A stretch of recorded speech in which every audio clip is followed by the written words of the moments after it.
Porque sí, mi pastor, y estamos hablando de Navidad. Y déjeme colocar una plataforma, mi pastor, para que podamos entrar en materia. Esta prédica de hoy va a ser diferente. Esta prédica de hoy es una prédica del corazón de los pastores al corazón de la iglesia. ¿Sabe que muchas veces los pastores predican del conocimiento o de la experiencia? Pero esta casa se caracteriza por algo en especial, y es que predicamos de lo que vivimos. Predicamos desde la esencia del corazón, y eso hace que sea diferente. Y cuando hablamos de Navidad, mi pastor, Dios me hablaba algo que me impactaba, y era lo que le compartía de la plataforma, por allá por el libro de Mateo capítulo 1. Acompáñeme ahí a Mateo capítulo 1. ¿Usted no trajo bosquejo? Yo tampoco. No se preocupe, aquí consultamos al asistente. A nuestras notas, sí. Resulta que cuando tratamos de entender el significado de la Navidad, ¿alguien se ha sentido solo? ¿Verdad que sí? Claro que sí. Y muchas veces tenemos familia, tenemos amigos, tenemos compañeros, pero nos sentimos solos. Sí, señor. Y terminan en Navidad levantando sus manos y adorando con esos salmos, que esta Navidad no es mía, todo lo veo marchito, ni parecido a otros tiempos cuando eras mi compañía, que no veía el momento de compartir mi alegría. Y eso lo canta, eso está en, creo que es el hermano Darío Gómez que canta eso. Y entonces resulta que nos sentimos solos, claro, pero la soledad no es mala, la soledad es buena. Y te vamos a explicar hoy por qué la soledad es buena y por qué sentirte solo en esta Navidad podría llegar a ser lo mejor que te ha pasado en la vida. Y es que allí en Mateo capítulo 1, cuando el ángel Gabriel, Miguel, ¿no? Sí, Miguel, señor. Su merced, enséñeme ahí. Miguel, Miguel. Gabriel estaba ocupado. Gabriel, pero Miguel. Gabriel estaba para una pelea, Sí, pero sí, Miguel. Sí. Miguel viene a hablarle a la bendita Virgen María. Él le da una de las características más importantes del propósito por el cual el Señor Jesucristo nació aquí en la tierra, por el cual el Señor Jesucristo vino a la tierra. Y vamos a leer juntos el verso 22 en adelante. Y dice: todo esto aconteció para que se cumpliese lo dicho por el Señor por medio del profeta, cuando dijo: he aquí una virgen concebirá y dará a luz un hijo y llamará su nombre Emmanuel, que traducido es Dios con nosotros. Dios con nosotros. Y es que en hebreo el nombre tiene un significado especial, está ligado a la visión de la vida de la persona. Por eso cuando Dios le pregunta a Moisés: ¿cuál es tu nombre?, él dice: salvado por las aguas. Cuando le preguntan a Abraham: ¿cómo te llamas?, padre de honra, y luego padre de multitudes. Asimismo, Jesús tenía dos nombres, uno dado desde la visión del cielo, pero otro dado desde la visión de la tierra. Y desde la visión del cielo, el Señor Jesús vino a restablecer nuestra relación con el Padre. Por eso es Dios con nosotros. Y el Padre dice: están solos los muchachos, están tratando de sacar la vida adelante en sus propias fuerzas, en su conocimiento, en su experiencia, pero yo necesito que la saquen adelante conmigo, con mi propósito, con mi plan, con mi voluntad. Y ahí es donde dice: les voy a enviar a mi hijo para que les enseñe a ser hijos, para que les enseñe cómo ser hijos, cómo vivir como hijos. Luego, cuando se revela José, le dice: es que les voy a dar un Salvador, un Yeshua. Y ahí es donde se establece el nombre terrenal: Jesús, Salvador del mundo. Pero desde la visión del cielo, la presencia de Dios con su pueblo todos los días hasta el fin del mundo. Diga conmigo: su presencia. Su presencia. Por eso, mi pastor, yo me atreví a colocarle un nombre a esta enseñanza, sí, señor, a nombre de los dos. Sí, sí. Y yo la llamé inseparables. Diga conmigo: inseparables. Inseparables. Porque Jesús vino para que nosotros y el Padre seamos inseparables. Mi pastor. Bueno, muy bien, sí, señor, inseparables, definitivamente. Y lo aprendemos no solamente con lo que el pastor nos explicó, o la forma como introdujo, la forma bonita como introdujo esta palabra inseparables, sino también con Moisés. Moisés es uno de los hombres maravillosos de la Biblia, ¿no? Uno de los grandes, que hablaba cara a cara con Dios, el único, ¿no? Y es más, él no decía: yo soy amigo de Dios. Dios decía: él es mi amigo. Wow. Una cosa es que yo diga: Dios es mi amigo, ¿cierto? Y otra cosa es que Dios diga: Tito es mi amigo. Pero de Moisés se decía eso: él es mi amigo. Y aquí con ninguno hablo cara a cara, sino con él, ¿no? Qué bonito, ¿no? Bueno, así como con ustedes también el Señor lo hace, ¿no? Con nosotros hoy lo hace. Pero Moisés, hay un episodio en la Biblia, Éxodo 33. ¿Lo ha leído? Sí. Sí, señor, sí, señor. Y ustedes también han leído Éxodo 33. ¿Quién ha leído Éxodo 33? Levante la mano, por favor. ¿Qué pasó? ¿Sí? ¿Han leído? ¿Cuántos? Levanten su manito a ver. ¿Cuántos han leído Éxodo 33? Bueno, hay algunos que no, pero seguramente sí lo han leído de vez en cuando o han oído una predicación. Ahí hay un contexto tremendo. ¿Se acuerdan lo del becerro de oro?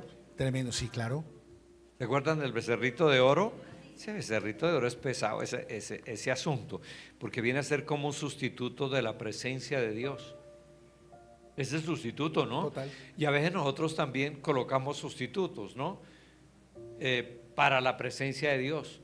No, Moisés está, ¿dónde estaba Moisés? Arriba, en el monte. Era en el monte, ¿cierto? Estaba en el monte. ¿Cuánto duró? 40 días, no sé. No, 40 días fue para las tablas, ¿cierto? Sí. Nos toca leer Éxodo 33 otra vez, a ver. Bueno, sí, estaba en un periodo de tiempo allá, ¿no? Y ¿quién estaba liderando el pueblo? Aarón. Aarón era el hermano de Moisés, ¿sí? El hermano mayor. Bien, el hermano mayor. Sí, el hermano mayor, sí, claro. Vea usted, aquí hay otra cosa, ¿no? Cómo el hermano mayor tiene que sujetarse al menor. En el reino pasan cosas raras, ¿no? Porque en nuestra, ¿cómo se llama? En nuestra lógica sería que el menor se sujete al mayor, ¿cierto?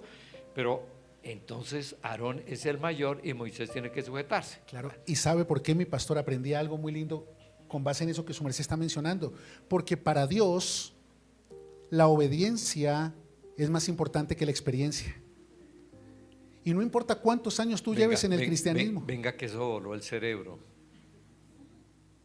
Para Dios, repita la frase. La obediencia es más importante que la experiencia. Bueno. Por eso no se trata de cuántos años llevas en una iglesia. Si es la primera vez que vienes y decides obedecerle a Dios, tu vida será tan transformada como el que lleva 40 años y hoy decide obedecerle a Dios. Muy Eso bien. marca la diferencia. ¿Qué cosa? Anoté para aterrizar otra vez en Inseparables. Inseparables, ¿no? Eso suena con bolero, pero bien bonito. Inseparables. Bueno, para aterrizar la cosa ahí es que Moisés viene de allá donde estaba, en la presencia del Señor, ¿no? Ahí hablando con Dios y tal la cosa. Aarón era el líder, ¿no? Estaba el líder. Oiga, y echa un cuento raro, ¿no? Que hay líderes que echan cuentos bien raros, ¿no? Oiga, porque los encuentra Moisés en un desorden, adorando un becerro de oro, ¿no? Y ellos dijeron, no, nuestro pastor se demora en llegar, ¿cierto? Oiga, un pueblo sin pastor es un problema. Yo noto ahí una falencia tremenda porque Moisés no está, el líder que deja es un líder poquito como no muy maduro en eso de liderazgo, ni en su vida espiritual, ni en su relación con Dios, aunque tenía una posición muy elevada. ¿Será que hay líderes así en la iglesia? De que los hay, como Aarón, sí, los hay. Que se les deja un poquito la iglesia y la acaban. Y la convierten en un becerro. Y la convierten en un becerro. No todos, vean, no todos. No todos pueden desempeñar una función de pastor. ¿Y qué es este desorden? Porque viene con Josué. Sí. Moisés se va acercando al campamento y escucha una gritería. Y uno dice, oiga, ¿qué pasa allá en esa iglesia? No, que están cantando. Entonces, no, eso no es. Algo raro, es un desorden. Pues sí, Señor. Tenían su becerrito, adorando al becerro de oro, porque Moisés no llegaba, y entonces se inventaron su propio Dios. Sustituyeron, ¿qué cosa? La presencia de Dios. Ojo con lo que estamos hablando. Sustituir la presencia de Dios. Y el hermano Moisés, ¿qué pasó con Moisés? Moisés puso bravo, rompió las tablas, pateó la lonchera, botó el chupo. Oiga, pero venga, rompe las tablas. ¿Y quién había escrito las tablas? Dios mismo. Y no le importó, ¿no? No le importó, rompió. Se indignó tanto al ver al pueblo sumergido en esa idolatría y en que la presencia de Dios lo habían sacado, pues ya del campamento, de sus vidas, la habían expulsado, y se indigna si rompe las tablas de la ley. Las rompió. rompió la Biblia, ¿no? ¿Qué tal usted aquí que venga y que por el desorden nuestro empiece a romper las Biblias, ¿no? Y dicen, no están demoniados. No las traen, entonces no hay problema. Entonces, entendió el problema Moisés, entendió que el problema era serio. Bueno, y para qué no decir lo que otra cosita que hizo ahí, ¿no? Le pregunta a Aarón, bueno, ¿y qué pasa aquí? ¿Cómo así que este becerro de oro? Y el cuentico que le echó, ¿no? Ah, no, es que mire, teníamos un poquito de los anillos, los aretes de oro, las cadenas de oro. Entonces lanzamos esto al fuego y del fuego salió este becerro. Mucho cuento, no. La gente inventa cosas, ¿cierto? Es el mismo cuento cuando Dios bendice a alguien y coge eso y salió esto y ya no tengo tiempo para Dios. Salió esto y ya no tengo tiempo para la presencia de Dios. Y es que es más fácil acercarse a Dios cuando no tienes que mantenerte cerca de Dios cuando tienes. ¿A usted le han echado cuentos así los hermanos? Cuando alguna cosa usted, oiga, pero levante la mano que me ha echado cuentos así. No, mentira, no levante la mano los que me han echado cuentos así. Pero eso. Hay mucho cuento, la gente levanta mucho cuento. Pero ¿cómo que sale un becerro de oro entonces al lanzar un poco de anillos, de objetos de oro que nació este becerro? ¿Ah, sí? A mí, ¿sabe qué es lo que me impacta ahí, mi pastor? Que a raíz de todo esto, Dios se dio cuenta que el pueblo menospreció su presencia. Y le dice, ¿sabes qué, Moisés? Yo los voy a llevar a la promesa, vayan a la promesa, pero mi presencia no irá contigo. O sea que fue indignante la cosa, ¿no? Y hay un diálogo de Dios con Moisés ahí, y eso es. Porque le dice, le voy a enviar un ángel. Voy a hacer que el ángel derrote a todos los enemigos, porque van a tener enemigos en el tramito de aquí a la tierra prometida. Entonces les voy a dar la victoria sobre sus enemigos, les voy a dar provisión, y les voy a dar compañía, un ángel, pero mi presencia no irá. O sea, se van con el ángel y la promesa la mantengo. Tremendo eso, ¿no? La promesa se la voy a mantener, las bendiciones se las voy a mantener, pero no cuenten con mi presencia. ¿Y qué es lo que dice Moisés? En Éxodo 33:15 vamos a leer qué le responde Moisés. Y Moisés le respondió, si tu presencia no ha de ir conmigo, no nos saques de aquí. Cosa tremenda, mi pastor. Mira, Dios, yo te amo y amo tu promesa, pero amo más tu presencia. Yo quiero tu bendición, pero sin tu compañía, cualquier bendición pierde valor. Qué diferente a los cristianos de hoy en día, hijos, que están dispuestos a sacrificar la presencia de Dios con tal de entrar en la promesa. Qué diferente a los cristianos de hoy en día que le hacen todas las promesas de permanecer en su presencia, pero apenas se abre una puertica de bendición, lo primero que desechan, ¿qué es? Ustedes lo han vivido. Señor, podemos resumir en una frase, a usted le gusta mucho la frase, podemos resumir en una frase todo lo que hemos dicho hasta aquí. Aquí la tengo escrita. Dios puede cumplir su promesa aun cuando su presencia se retira. Mantengo mi promesa, pero no mi presencia en medio de ustedes. Y aquí viene una lección tremenda, amados.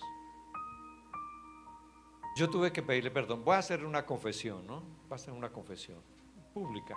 A veces uno tiene que confesar en privado, pero también en público.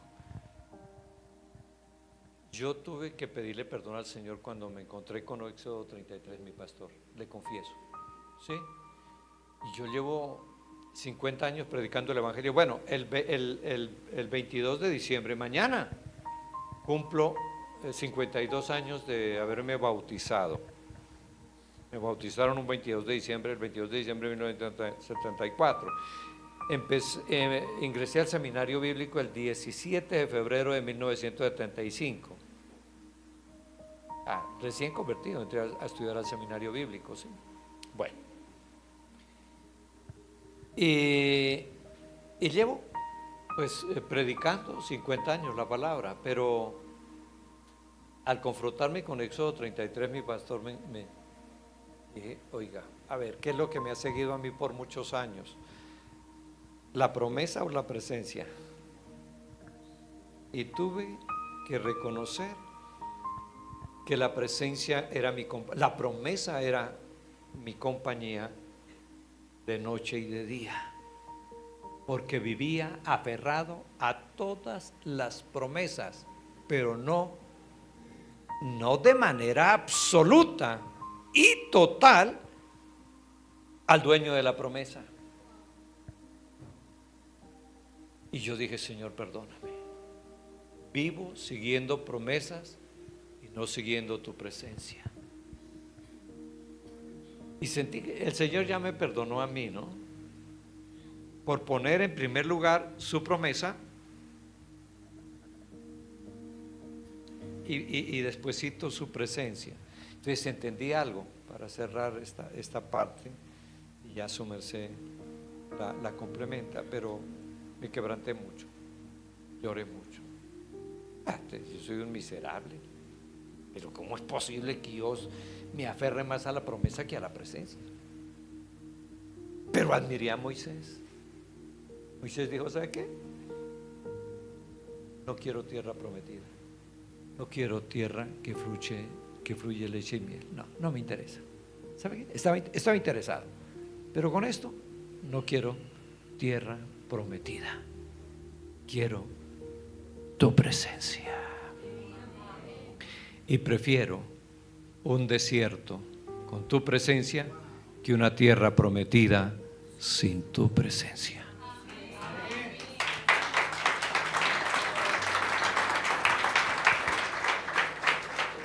Y qué tremendo, hijos, porque nos vendieron la idea de un Dios de provisión.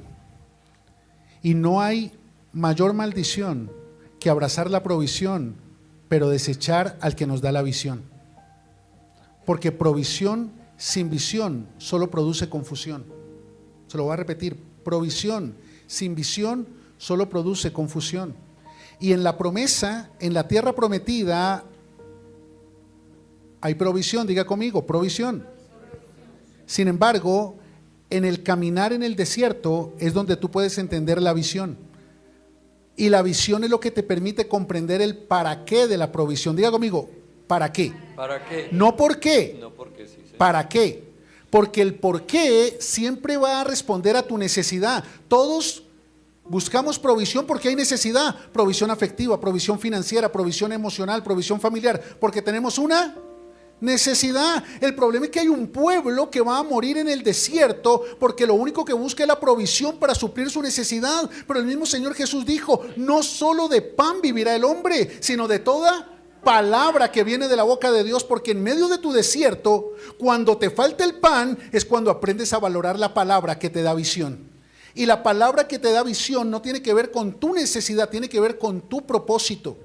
Por eso el problema de la generación de cristianos de hoy en día es que abraza la provisión, pero desecha la palabra que le conduce a la visión. Abraza el pan, pero desecha la palabra. Abraza su necesidad, pero desecha su propósito.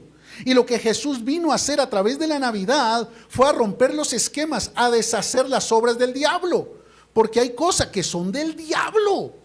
¿Cómo cuáles, pastor? Como hacerte creer que la bendición tiene que ver con provisión, cuando la bendición máxima tiene que ver con su presencia. Por eso Moisés lo entendió. Y como lo decía su merced, pastor, si tu presencia no ha de ir conmigo, yo no quiero la promesa, porque ninguna promesa tiene valor por fuera de su presencia. Es más, ¿sabes por qué todos anhelamos ir al cielo? Porque allá está Dios. Porque lo único que le da valor al cielo es la presencia de Dios. Y lo único que le da valor a tu vida no es tu casa, tu carro, tu contrato, tu trabajo, tu familia. No, lo único que le da valor a tu vida es la presencia de Dios que va contigo.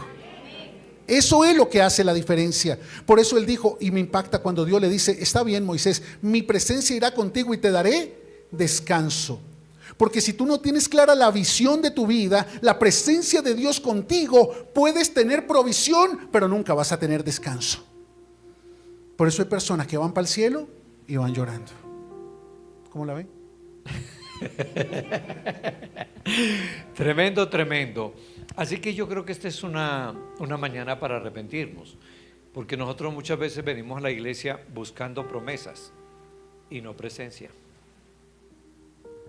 Pero otra verdad, mi pastor, la segunda verdad que yo descubrí ahí, la tengo resumida en esta frase: la ausencia de la presencia de Dios es juicio aunque haya bendición. ¿La repito? La ausencia de la presencia de Dios es juicio, aunque haya bendición.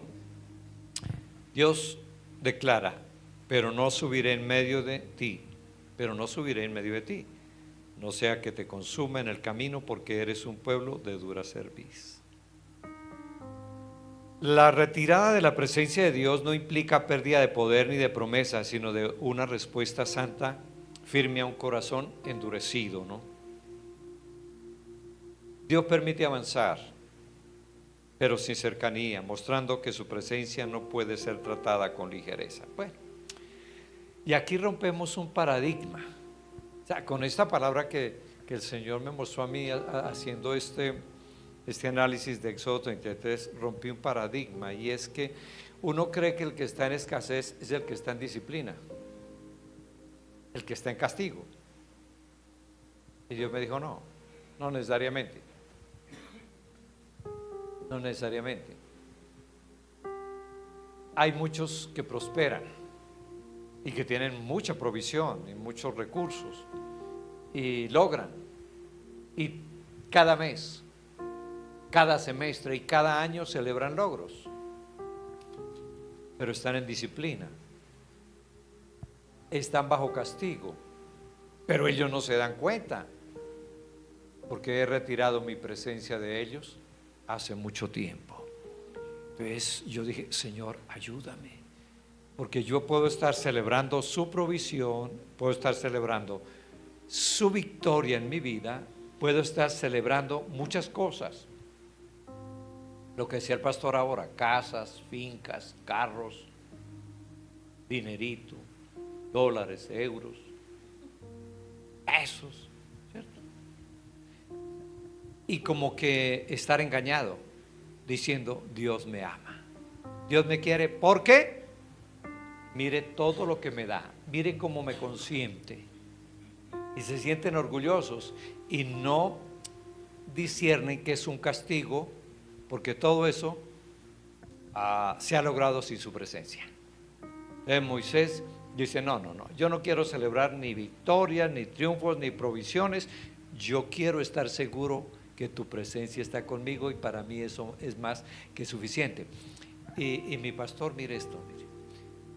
A usted le viene una prueba de pobreza y usted fácilmente reconoce que puede estar bajo el juicio de Dios, porque cuando usted está en escasez, usted dice, pero ¿por qué a mí? ¿Sí? A otros Dios los prospera, a otros, ¿y por qué a mí me la dedicó? ¿Ah?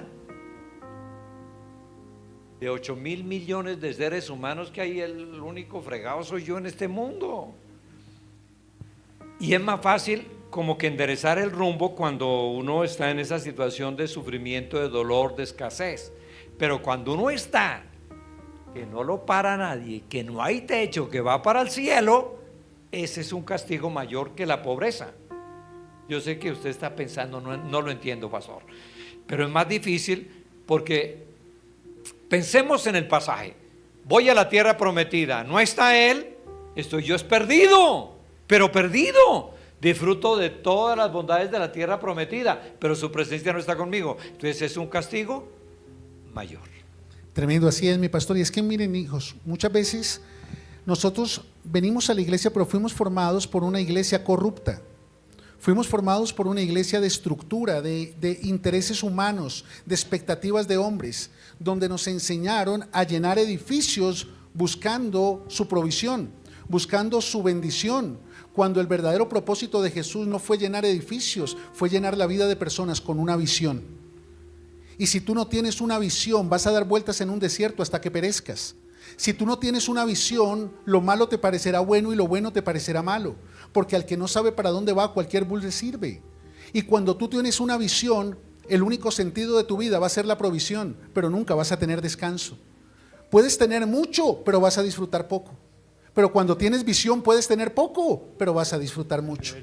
Por eso desde el momento de la creación el diablo jamás le quiso quitar la vida a los hombres, les quiso quitar la visión. Satanás no vino por la vida de Adán y Eva, Satanás vino por la visión de Adán y Eva. Dios les dijo, los bendigo para que fructifiquen, gobiernen y multipliquen. Y Satanás vino. Y en una conversación, ¿en una qué? De al que está a su lado, cuidado con tus conversaciones. Porque en una conversación les quitó la visión y ya no multiplicaban, no gobernaban y no producían. Cuando el enemigo vino a atentar a Jesús, no vino a matar a Jesús, vino a matar la visión de Dios en Jesús, que era reconciliarnos con el Padre, que era abrirnos un camino que de verdad nos llevara a una vida con Dios, a su presencia. Por eso hay 3 enemigos de la presencia de Dios, y quiero que los tengas presentes en esta mañana. El apóstol Juan, que era el que al final todos los discípulos salieron corriendo. Judas, bueno, se ahorcó solo, pero los demás salieron corriendo y el único que quedó fue Juan, porque Juan entendía el valor de su presencia. Y él se atrevió a mencionar estos 3 enemigos por allá en una de sus cartas, creo que es primera de Juan capítulo 2, su merced me corrige, y dice: los deseos de los ojos, los deseos de la carne y la vanagloria de la vida no provienen del Padre, sino del mundo. Y el mundo pasa y sus deseos, pero el que hace la voluntad del Padre, el que se alinea con la visión del Padre, permanece para siempre. ¿En qué? En su presencia. Porque aquí no se trata de ir al cielo, se trata de ir a habitar por una eternidad en su presencia. No se trata de ir al infierno, se trata de habitar en una eternidad sin su presencia. Porque lo que hace que el infierno sea el infierno es que no está su presencia.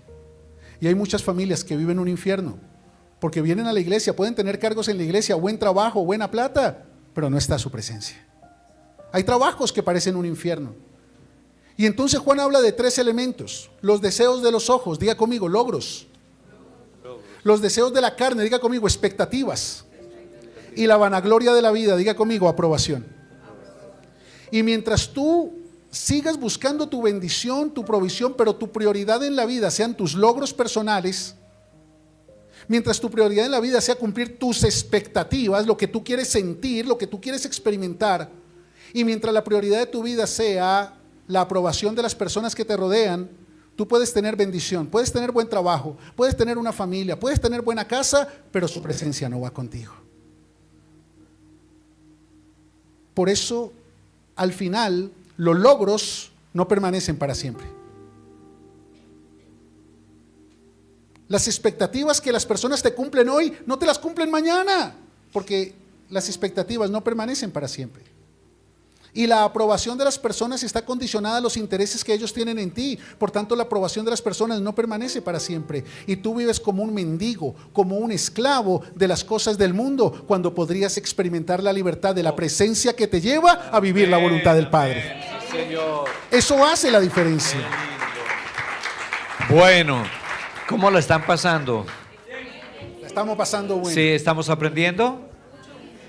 Como dice nuestro pastor, ¿cómo es que dice? Bueno, excelente.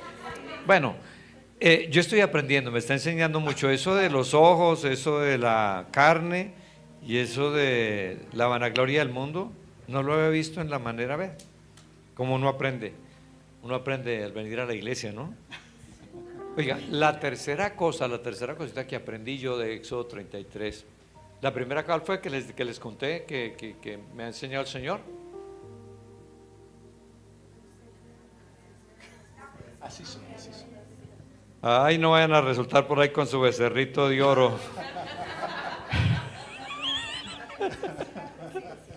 Venga, el primero, la primera revelación. ¿Alguien la tiene por ahí? La primera verdad.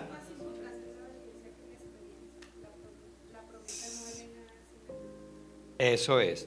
Dios puede cumplir su promesa aunque su presencia se retira. Mantengo mi promesa, pero retiro mi presencia. ¿A cuánto les gustaría que Dios les hablara así y les dijera: mantengo mi promesa, pero retiro mi presencia? ¿Les gustaría?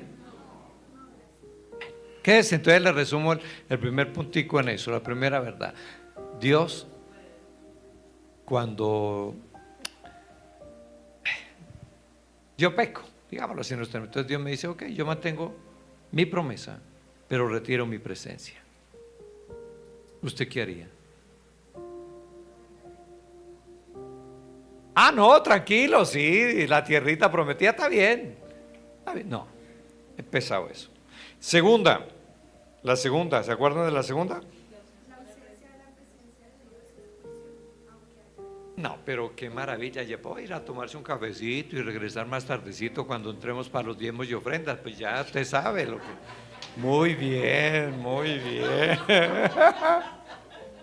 Muy bien, muy bien, un aplauso, qué bueno. Esa me gusta. La ausencia de la presencia de Dios es juicio, aunque haya bendición. No está rompiendo la cabeza eso. ¿Qué tal que yo esté muy bendecido y bajo juicio? Bueno. Tercero, ¿se acuerdan? El tercero no se acuerdan porque no lo he dicho, ¿cierto? Pero aquí va, ¿no? Una tierra que fluye leche y miel no compensa una vida sin Dios. Una tierra que fluye leche y miel no compensa una vida sin Dios. Y el pastor ya citó lo que dijo Moisés: si tu presencia no ha de ir conmigo, no me saque de aquí. No quiero tierra prometida. No quiero tierra prometida. Muchas gracias, Señor, por la tierra. Así hablaban ellos, ¿no? Señor, muchas gracias por la tierra. De verdad le agradezco inmensamente, pero no la quiero. Te necesito a ti.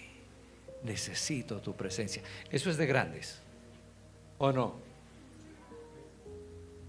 Con mi mente yo lo hubiera hecho, está bien, gracias, Señor, usted es muy amable. Un abracito, me voy a mi tierra prometida. Nos vemos. Nada. Mi pastor, qué tremendo es eso. Y qué bueno que cada uno de nosotros se pregunte, si tuviese la capacidad o la oportunidad de elegir hoy, ¿qué elegirías, hija? ¿Qué elegirías, hijo? Señor, gracias por ese trabajo, pero si me va a alejar de tu presencia, yo espero. Señor, gracias por esa relación, pero si me va a alejar de tu presencia, yo espero. Señor, gracias por ese proyecto, pero si me va a alejar de tu presencia, yo espero. El problema es que nunca vamos a entender el valor de su presencia mientras no entendamos que su visión tiene que ser más grande que su provisión. ¿Perdón? No vamos a entender el valor de su presencia mientras no entendamos que su visión es más grande que su provisión. Porque es que nos vendieron esa idea de venir a la iglesia es en busca de provisión. Nos vendieron la idea de que Dios tiene que proveernos todo lo que necesitamos. Y sí, Él es proveedor, pero ¿de qué te sirve provisión sin su presencia? La bendición no es su provisión, la bendición es su presencia. El punto, hijos, es entender lo que dice también Juan por ahí en el capítulo 15. Alejados de Él. Entonces, puedes tener una familia, pero no vas a hacer nada porque esa familia te alejó de su presencia. Puedes tener un trabajo, pero no vas a lograr nada porque ese trabajo te alejó de su presencia. Esa pareja te alejó de su presencia. Ese proyecto te alejó de su presencia. Es más, hay iglesias que están cerca de tu casa, pero lejos de su presencia. ¿Qué vas a valorar? Y si puedes elegir hoy, que de cierto te digo, puedes elegir, ¿qué vas a elegir? Y no es religiosidad, es entendimiento de prioridad. La religiosidad antepone los intereses de un líder espiritual por encima de la visión de Dios. Pero la verdadera espiritualidad antepone los intereses de Dios por encima de quien sea. Y eso es visión. Por eso el Señor le dice: mi presencia irá contigo y te daré descanso. Es lo mismo que dice el salmista también cuando lo menciona en otras palabras y dice: sobre ti fijaré mis ojos y te enseñaré el camino que debes seguir. O sea, si Dios no tiene sus ojos puestos en ti, o si tú no tienes tus ojos puestos en Él, jamás vas a entender el camino que debes seguir. Por eso cualquier camino te va a parecer bueno, así sea un camino de muerte, Sí, sin señor. su presencia. ¿Se recuerda de Charles Spurgeon? El príncipe de los predicadores. Sí, así como José José es el príncipe de la canción, Charles Spurgeon es el príncipe de los predicadores, ¿no? De los predicadores. Esta frase que me parece que viene como anillo al dedo, de Charles Spurgeon: prefiero caminar con Dios en el desierto. Wow. ¿Cómo va la cosa hasta ahí? ¿Cómo es la frase? muy bien, que ir solo a un palacio.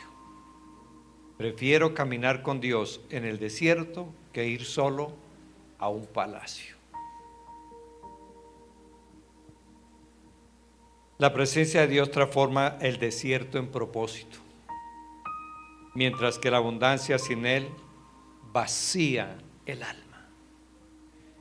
Por eso hay gente millonaria, multimillonarios, con muchos logros, muchos éxitos, todo, y terminan suicidándose.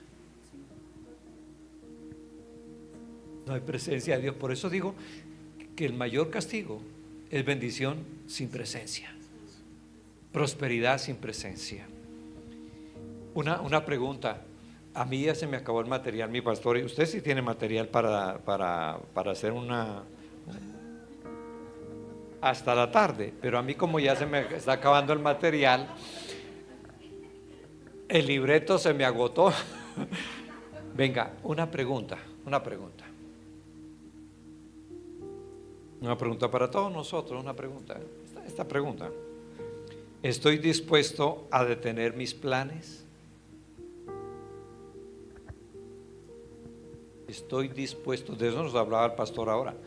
Estoy dispuesto a detener mis planes y mis avances si la presencia de Dios no va conmigo. Yo lo estoy haciendo. Yo le dije al Señor, ¿sabe qué? Señor, no voy a predicar más si tú no estás conmigo.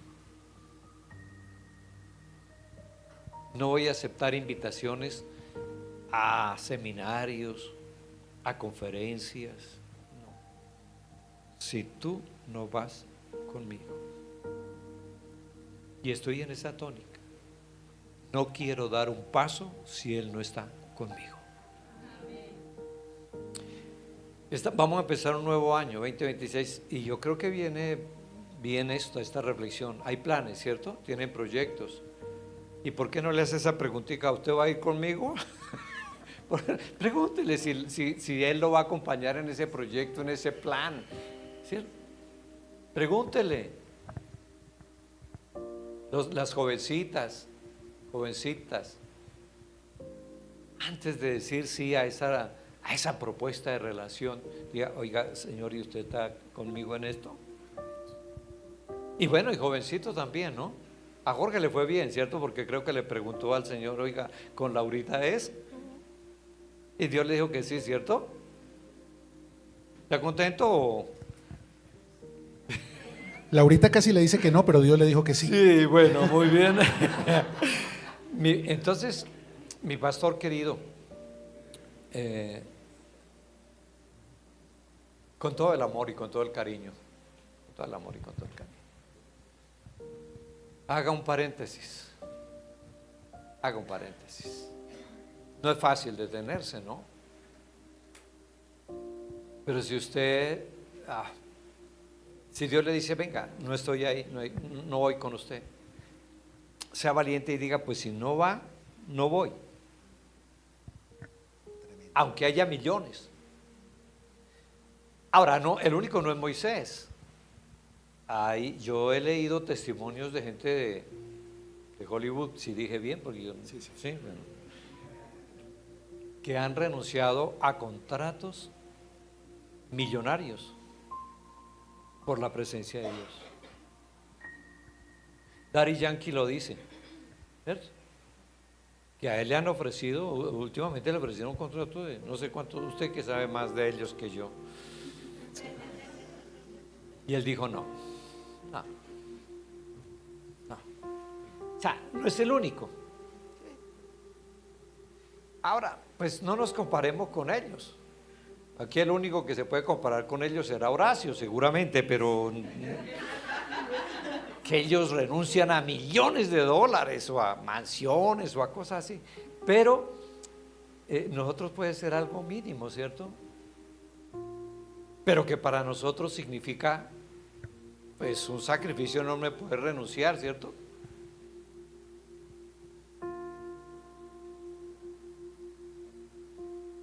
Los dejo pensando en eso, ¿no? Y es una pregunta que nos deja con muchas expectativas dentro del marco del propósito de Dios, mi pastor, porque saben que uno de los grandes problemas, por ejemplo, para todos estos hermosos jóvenes, es que la gran mayoría de ustedes no tiene visión, porque no ha entendido el valor de su presencia, porque sus padres no los han dejado vivir un desierto. Y el que no experimenta el dolor del desierto jamás entenderá el valor de su presencia, porque es en el desierto donde su presencia se hace real.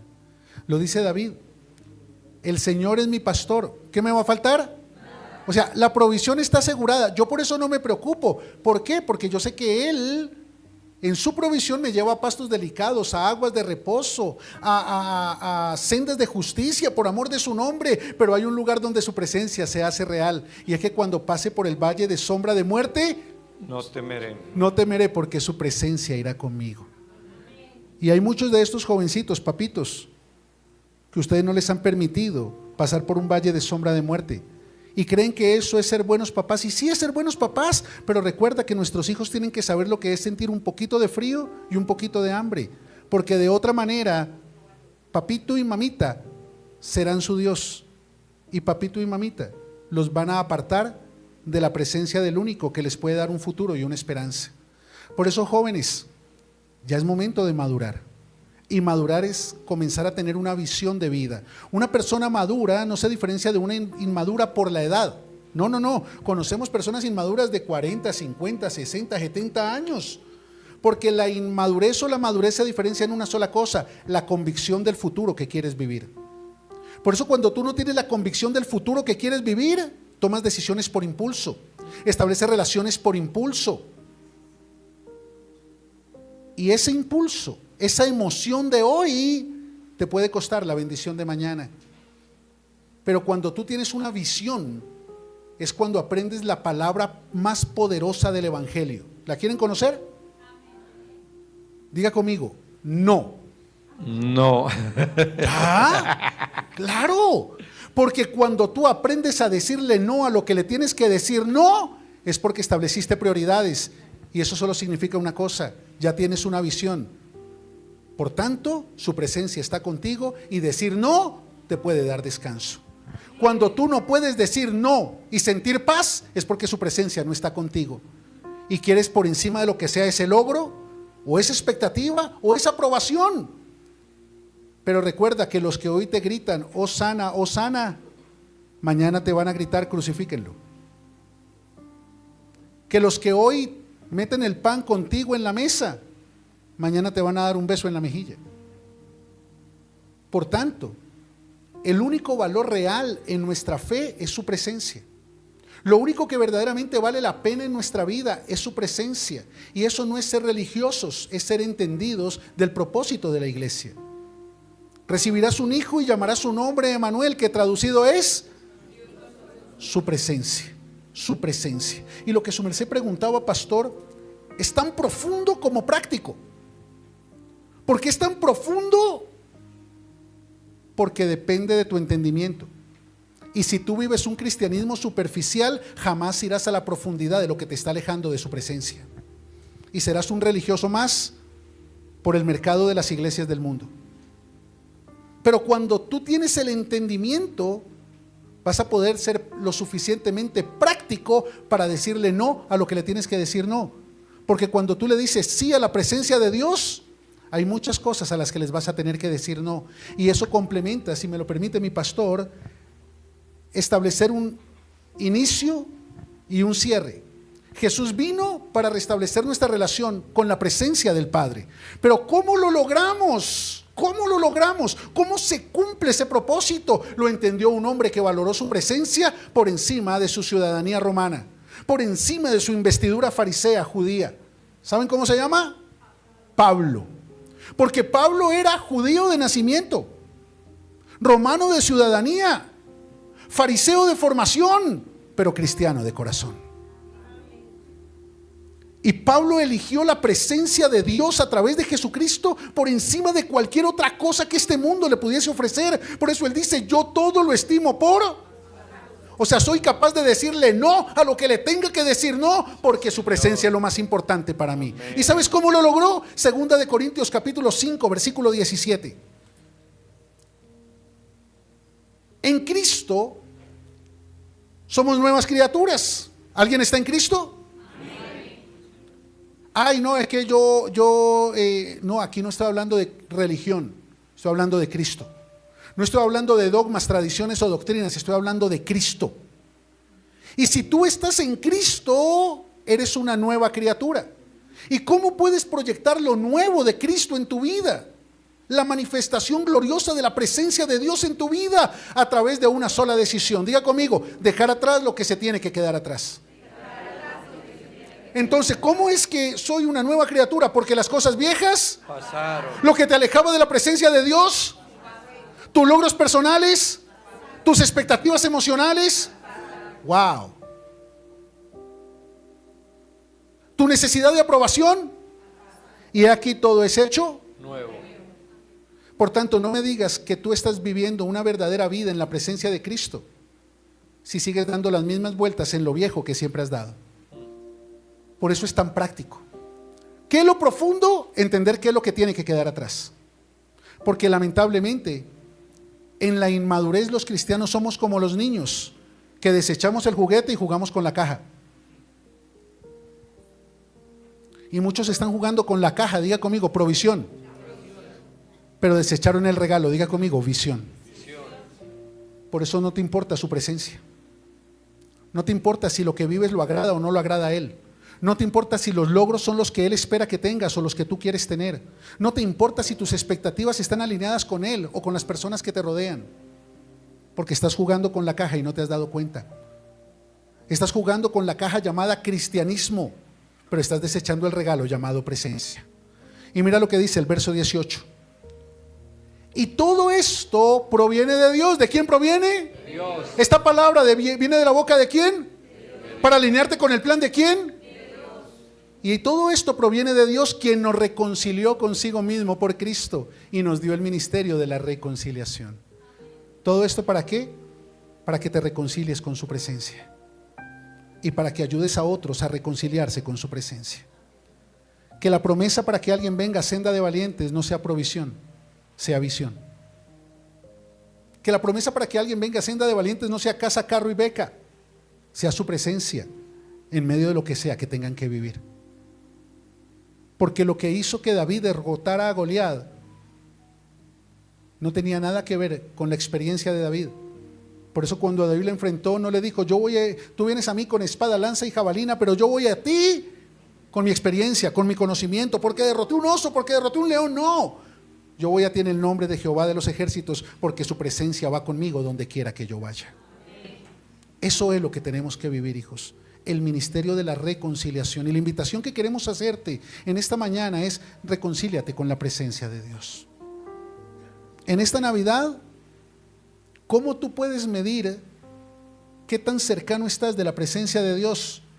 Déjame saber qué lugar ocupa Jesús en tus prioridades en esta Navidad.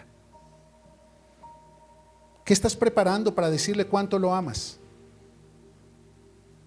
¿Qué planes estás haciendo para tener una relación diferente con Él? Una relación nueva, diga conmigo, nueva. Todo lo que has vivido este año y los años anteriores ya es viejo. Tanto lo bueno como lo malo. Lo nuevo se llama glorias viejas y ya no te sirven para nada. Lo malo se llama misericordia y ya no vale para nada. Ya lo malo fue cubierto con un manto de misericordia.